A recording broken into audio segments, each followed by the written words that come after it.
Siyam nga sesyon, pagpakigbatok sa yawa. Barok batok sa kaway. Ibatok sa iyang pamagi.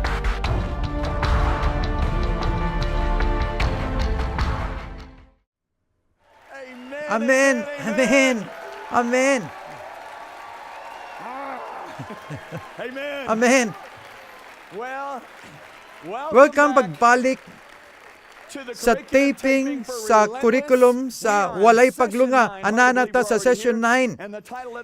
Dili katuhan aniyata karon ang uluhan niini nga sesyon mao ang sukla ng yawa. Karong gabi balikan ta ang mga pulong ni Apostol Pedro ngadto nang natun-an og tagsa na nato ang matag-usa nga linya niini sa unang Pedro kapitulo 5 bersikulo 8 hangtod sa 9. Ang sulti niya pag-andam og mabinantayon kay ang inyong kaaway nga ang yawa nagngulob sama sa usa ka leon og nangita og tukbonon.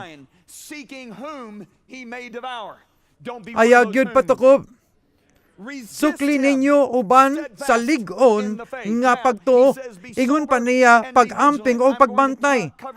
Ako tukoyon kini sa katapusan nini nga session apan butan ako isulti karon sukli siya uban sa ligon nga pagtuo. Si Pedro, buot nang atubangon ang pakigbugno. Iyang gideklara nga ang yawa og mga demonyo sama sa usa ka leon. Ako kining klarohon karon. Dili siya leon, kundi sama lang sa leon. Gitawag siya sa Biblia nga usa ka bitin. Gitawag po siya dragon, gitawag po siya kawatan ug uban pang mga ngalan nga gigamit sa Dios apan wala siya gitawag nga leon. Sama siya sa nangulog nga leon si Jesus, ang leon sa tribo sa Huda. Og walay pagkasusama si Jesus og si Satanas. Ang punto ni Pedro, dinhi mao sama siya sa leon og ang leon nanid aron mangita og tukbononon kung tagaan og higayon. Buhaton niya kini sa walay kaluoy. Napildi na ang yawa apan usa siya kakaaway nga dili angay ibaliwala. Wala siya kaluoy og simpateya og aduna siya mission pagpatay, pagpangawat og paguba. Kung ikaw anaa sa Tanzania, Africa og naa sa teritoryo sa mga leon nga mangaon og nga tao, dili mo basta-basta maglakaw-lakaw dito nga dili armado. Dako kayong posibilidad nga dili ka makaulig buhi tama. Apan kung antigo ka, magdala ka og usa ka pusil nga kahibalo ka mo gamit. Kung armado ka, mag-andam ka og alerto. Dili ka mabutang sa peligro ingon usab kita niya na. Anatay pusil, anay hinigiban, wala siya niya na. Na-disarman na siya. Amen? Ingon pa ni Pedro, sukli siya. Ingon pa ni Taylor sa Gregong pulong pag-andam sa pakigbatok. Ingon usab ni Strong, mubarog ka, batok sa. Sa English Dictionary, kini mao ang paglikay sa lihok ug pakiglalis. Sa walay duha-duha kini nga pulong nagpakita sa agresibong pakigbugno. Paminawon nato ang gisulti ni Ginoong Hesus. Lantawa, pinabundak. Gihatagan ko kamo og gahom batok sa tanang gahom nga gikuptan sa kaaway, walay bisan unsa nga makasakit kaninyo. Dili ba maayo? Nagsaad siya nga kung ikaw mulakaw sa makagagahom nga grasya niya, walay makasakit nimo. Maayo kayo nga na, apan kinanglan gamiton nimo ang gahom. Amen? Kung dili, ang saad dili mahimong epektibo og sakyuton ka sa kaaway. Maayong magsulti kag amen. Tungod nini gihagit kita ni Pedro nga sukla ng yawa. Wala niya gisulti nga hangyo ang Dios nga kuhaon ang yawa. Wala. Ikaw ug ako mismo ang makig-away. Wala kay makita nga sa bag-ong tugon nga nagtudlo nga hangyon ang Dios nga kuhaon ang yawa. Dili niya mahimo. Ha? John, dili ko makatunga imo nang gisulti. Gihatag na niya ang pagdumala sa tao sa kalibutan. Dili na niya baliwalaon ang pagdumala nga iya nang gisalig. Kita ang dapat moatubang sa yawa. Ingon pa ni Jesus sa Lucas 10:20, ang mga espiritu musabmitar kaninyo pinaagi sa akong ngalan. Kita ang gipili nga magdumala sa kalibutan. Kang kinsan nato kini matunang gawas kang Jesus sa dihang bidala siya sa espiritu sa kamingan, makita nato nga sa katapusan sa 40 ka adlaw ang kaaway miadto sa ug gitintal si Jesus. Unsa gihimo ni Jesus? Nag-ampo ba siya og mingon, Aman, kuha kini yawa. Buot sa yawa nga dauton ko, wala. Gitan-aw kini ni Jesus og misulti na hisulat. Nganong gisulti ni Jesus na hisulat? Tungod kay espada pulong sa Dios. Sa literal, espada kini. Palihog piyong sa inyong mga mata o hunauna nga kini espada. Unsa ka hinagiban? Tinod kini. Mas tinod pa kini kaysa natural. Siguro ana kay tinod nga posible aduna kay physical nga espada, pero kini dili kakumpara sa pagkagamhanan sa espiritu. Aduna kay espada sa espiritu, kana ang espada maong mogawa sa baba ni Jesus sa iyang pagpalik aron maghari sa kalibutan. Hallelujah. Oh my. Dili nimo makita si Jesus nga mihangyo samahan nga ipahilayo ang kaaway. Kita ang mubatok kaniya. Ingon pa ni Pedro, sukli ninyo siya. Ingon ni Santiago, sukli ninyo siya uban sa ligon nga pagtuo. Pila ka tuig milabay, adunay pastor nga mibisita sa akong opisina. Dili ko gyud ni malimtan. Kining tawhana nalambigit sa droga, usa niya nailhan si Jesus. Mahimayaong naluwas siya. Siya ug ako namuhat sa usa ka dako nga iglesia sa Florida. Dili na ko malimtan na ako nakita samtang kami nagsimba. Mitulo ang luha sa iyang mga naong. Dios ton nga tawag maayo kayo nga bana. Siya usa ka tinuod nga alagad sa Dios. Nahikap gyud ko sa dihang nakita nako ang iyang mga luha, sa dihang mahinumduman niya kung giunsa siya pagluwas ni Jesus. Makahinumdum ko nga usa ka adlaw miadto siya og nanuktok sa akong opisina. Misulod siya, milingkod og nagistorya mi. Nagisgot mi og yanong mga butang sa sinugdan hangtod misulti siya, John, daghang lalaki ang nangamatay sa among pamilya tungod sa atake sa kasing-kasing. Aduna sila mga sakit sa kasing-kasing. Nagpadayon siya, nakig-away ko sa kahadlok basin mamatay ko og sayo tungod sa sakit sa kasing-kasing. Dugang pa niya kini nga kahadlok nagkagrabe. Ingon pa niya, kanunay ko nag-ampo. Adunay panahon samtang nag-drive ko, kalit lang moabot kanako ang kahadlok. Sa kalit, panington ko dayon.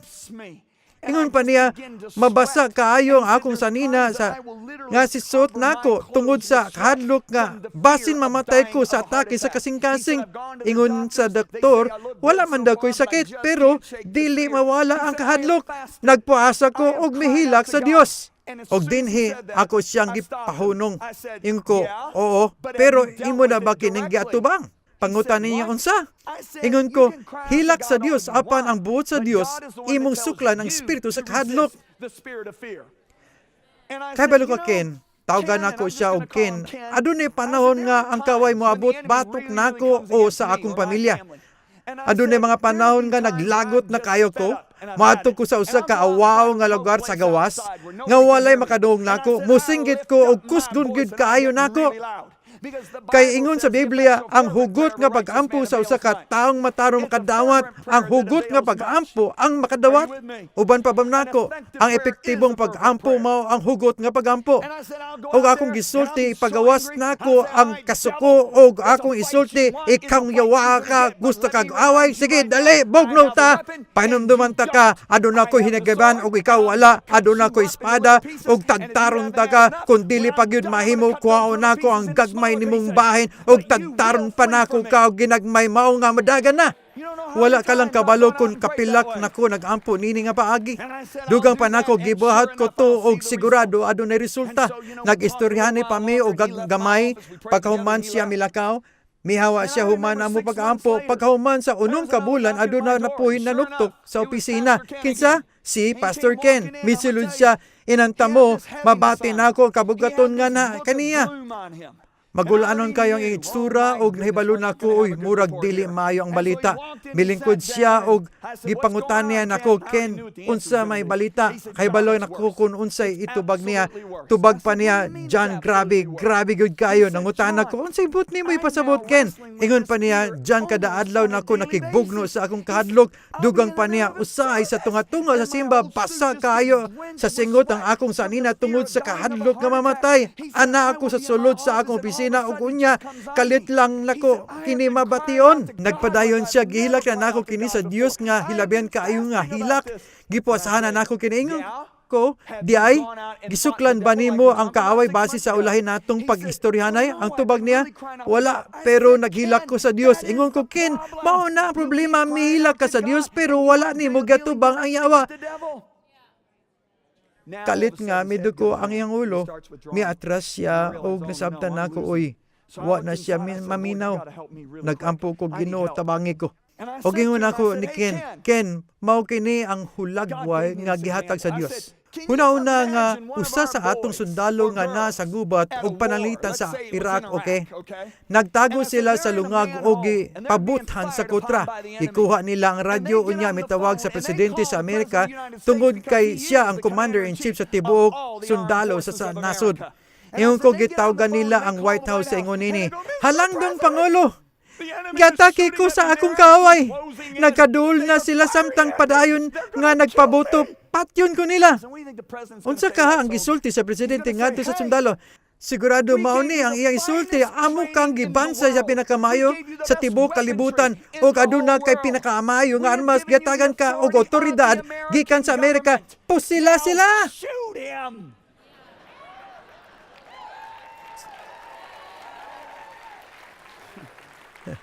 Sa dihang ako na kining nasulti kalit mitan-aw siya. Nagkaanggo siya. Ingon ako, ikaw mao ang kinanglan nga makig-away sa yawa. Ikaw mao'y dapat mo gamit sa espada. Sa dihang iya kong gitan-aw nahibalot kong nakuha na kini. Og milikaw na siya, human sa tulo ka semana, mibalik siya, duna na'y kalipay siyang inistoryahan og kahayag sa iyang mga mata. Nakain ko, uy, unsa kahay naitabo? Unsay naitabo, Pastor Ken? Istoryahay ko, bi. Sulti pa niya, John, paminawag ka tong Domingo. Unsay naitabo? Pangutanan nako. Ingon pa niya, nag-drive ko uban sa akong asawa, paingon sa simbahan, og miabot na pod ang espiritu sa kahadlok. Gipaningot na po ko kaayo sa kalit lang. Akong gipati ang kasuko. Nakahinumdum ko sa imong gisulti. Sulti pa niya, wala kay balo ang akong asawa kung unsay nitabo, wala gyud siya kabalo. Nasuko ko kaayo, akong gipundak ang akong kamot sa dashboard sa kotse. Padayon pa niya, nakurat ang akong asawa, hapit pa siya mapakog sa katuperting pagkatingala niya. O gigon niya, Satanas, napuno nako. O akong namulong sa pulo sa Dios. Ingon pa niya, John, pagbundak nako sa akong kamot sa dashboard, nakakita ko og pananawon. Nakita nako sa akong espiritu si Jesus ana sa iyang trono. Sa pagbundak nako sa akong kamot sa dashboard og misulti nga Satanas na puno nako og nahitabo gayud.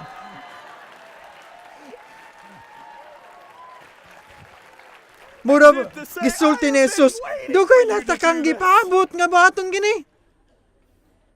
Sukad niya to, wala siya na problema niini. Karon nagpastor na sa South America ug hangtod karon buhi paghapon 25 na katuig kami labay.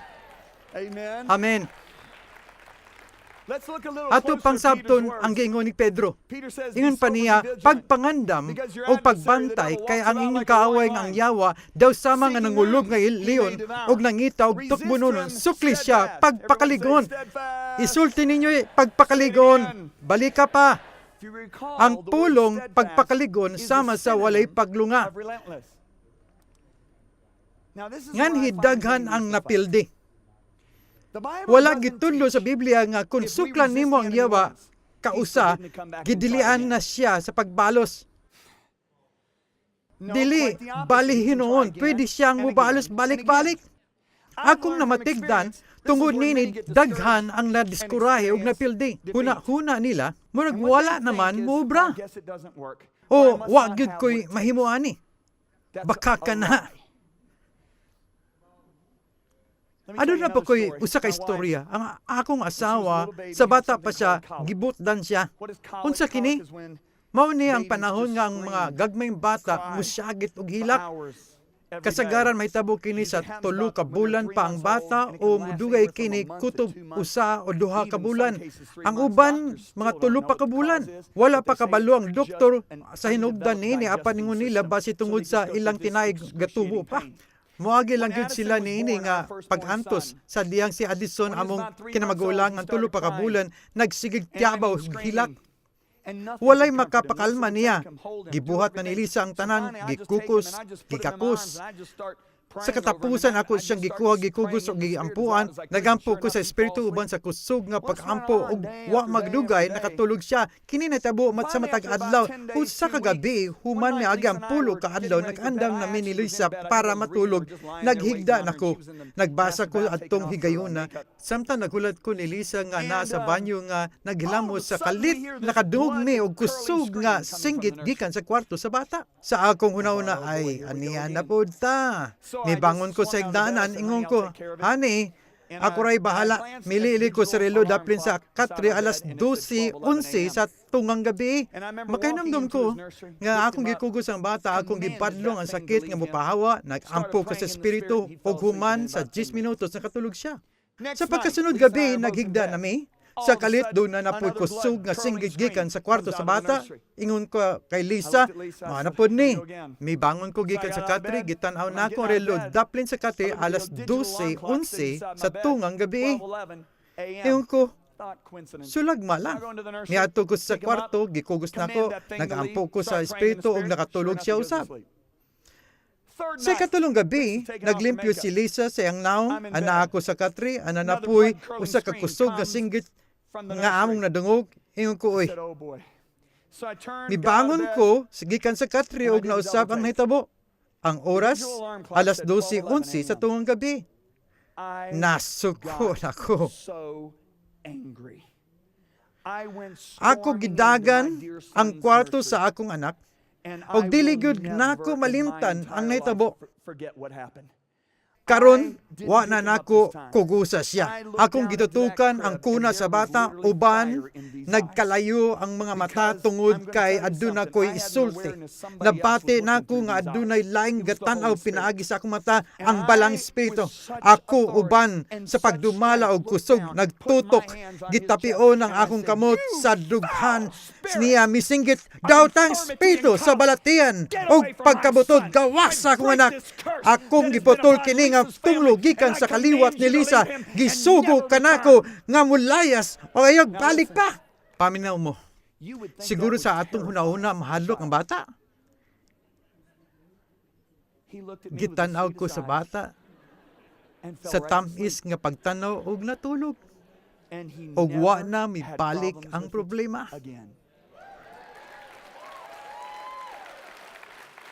Karon, mao kini ang akong nasinati. Sa unang gabi pa lang, aduna nay tingog sa akong hunahuna gaingon, tanawa dyan, way epekto ang imong pag-ampo. Pulo na kagabi ikaw nag-ampo apan way maayo na tabo. Walay gahom ang imong pag-ampo. Dili epektibo ang imong pag-ampo. Sa ikatulong gabi, nganong muhago pa ko og tindog. Pasagdahi si Lisa ang magpahilom kay wa kay mahimo. Adunay na itabo, kinanglan nga imong masabtan nga ang kaaway dili mundang sa mga gagmay nga ugsok espada mo balik-balik kini. Murag gagmay nga mga chihuahua nga iro. Kining gagmay nga mga iro nga hunahuna nila Doberman sila. Mudol sila sa imong tail og mo aw yip yip yip yip. Tama? Yip yip yip tama. Power agud diri. Apan sige balik-balik kip. Unya sa kalit nga ikaw maglagot ingon nimo, pahawa dinhi. Wala pa na nakog himo kay. Ug unsa nitabo muhilak sila tungod kay nasabtan nila nga dili ka magpapugong o gusto nga papawahon gyud sila. Mao kini ang angay nimo ipakita sa imong kaaway. Nga dili ka magpapugong aron makitan ang paghari sa Dios sa imong kinabuhi, sa imong pamilya, sa kalibutan na imong gisakupan. Amen? Kinanglan porsigido kitang kuptan ang atong kagawasan kaysa ang kaaway nagmugulipon og mudawat kanato. Dili na ko malimtan ng usa ka maayo nga magwawali sa Dios nga miadto sa among simbahan aron magwali. Siya namuhat sa mga Indiano sa bukiran sa Mexico. Ana siya sa kalugar ug halos tanan nadala niya sa Dios tungod sa iyang gibuhat. Usa ka gabi adunay usa ka kusog nga pagtuktok sa pultihan. Usa kinika sa mga kaigsunan. Bago lang namatay ang gamay nilang anak. Palihog adtoy ug ampoy ang among gamay nga bata. Giadto niya, gipadlong niya ang espiritu sa kamatayan ug ang bata nagsugod og ubo bago siya nabuhi pag-usab. Ang tanan perting lipaya, ginaw na niya pwede na kumatulog. Mao nga mibalik siya sa iyang balay pila ka minuto aduna po nanugtok. Patay na ang bata, patay na ang bata. Kadto nga magbubuhat sa Dios nagsulti kanamo nga kinanglan siya magampo og usab nga mabuhi ang bata badlongon ang espiritu sa kamatayan sa 16 kahigayon. O gisulti niya kanamo nga ang bata karon usa naka-normal nga bata nga nagdula-dula sa ilang lugar. 16 kabalik-balik. Mao ka na ang espiritu nga porsigido. Ang isyu dinhi, may mo bang mas porsigido ang yawa kaysa imo o ikaw ang mas porsigido? Labi na kay ikaw adunay hinagaban o siya wala. Maayong pagwali, amen. Kananay ko makita og grabing trahedya, mga taong nakadawat sa Dios ug human sa pila ka adlaw, semana, bulan ug tuig kawada na pod sa ilang dawat. Gitudluan kita sa unang Tesalonica 5:21, no? Kupti kung unsay maayo. Paminaw, kupti kung unsay maayo. Ang matag magtuto kinanglan nga hinuklugan, susihan ug barugan kini. Natunan ko ni sa bako pa lang kung Kristohanon. Sa dihang nahimo na kong magtuto, usa sa ako mga higala nagdala kanako sa usa ka panagtigom. Sabda kini wala ko maanad sa susama nga nini nga panagtigom. Naglingkod ko sa tubangan og naminaw sa namamulong og sa kalit mingon, gipakita sa Ginoo kanako nga adunay tao dinhi nga sakit ang ubos nga bahin sa likod. Pila nakatuig nimo kining giantos og nagpadayon pa siya. Nakahunaw na dayon ko nga murag ako to. Sa una-una, dili ko musaka dito. Naanad ko sa misa sa Katoliko, wala ko maanad ninim nga butang. Sa ako una-una, dili ko mulihok. Naglingkrod ako, pero kahibalo ko nga ako to, tungod kay aduna ko'y sakit sa likod sukad pa sa akong pagkabatanon. Makahinumdom ko tung una nga magsakit ako likod kada mahimalbas ko sa buntag. Okay, iyon ko. Wala ko'y buhaton bisan unsa. Nagpadayon pa ang mga babae hangtod nga milabay ang napulo ka minuto nga gisulti niya dili ko kini malimod. Adunay tao din hinining gabiuna nga may gibating sakit sa likod. Gusto sa balang espiritu nga ikaw maayo. Nakaingon ko. Agoy, anana pod siya. Pero nakabalo ko nga ako to. O nakaingon ko, okay, musakan ako. Mao nga misaka ko, giampon ko niya og sayang bana. Ingnan mo, kalit lang na walang sakit. Ko, wow, maayo. Sulod sa tulo ka semana, nahinumdaman ako nga kun mo yukbo gani ko sa lababo aron mga malbas, hay, dili na sakit. Makapatingala ka anindot gayod. Usak gabi ana na ako sa katri og makita ang bulan gikan sa akong kwarto. Adunay bulan niadtong gabi. Sa kalit lang adunay ko'y nabati nga presensya nga misulod sa lawa. Nabati na ako murag namugnaw ang akong dugo. Tungod kay pagsulod nini, tinuod kini, ang suga, mingit-ngit. Gibati na ako ang tumaang kahadlok. O akong namatigdan, mibalik ang sakit. Tulo ka semana, wala naman unta, tuapan, aniya na po. Bako pa lang kung magtuto, kanunay kong nagbasa sa pulong sa Dios. Nasayod ko sa panghitabo. Og dili ko ni malimtan. Akong gilabay ang habol, may tindukuban sa pagsulti. Dili kini pwede, naayo nako. Tulo ka semana ang milabay, barugan nako ang gihatag na kanako. Karon, mibiya ang kahadlok. nawala ang sakit o mihayag ang suga sa lawak. Wala na ko nagka-problema sa akong likod, di ka niadto. Kauban pa ba nako?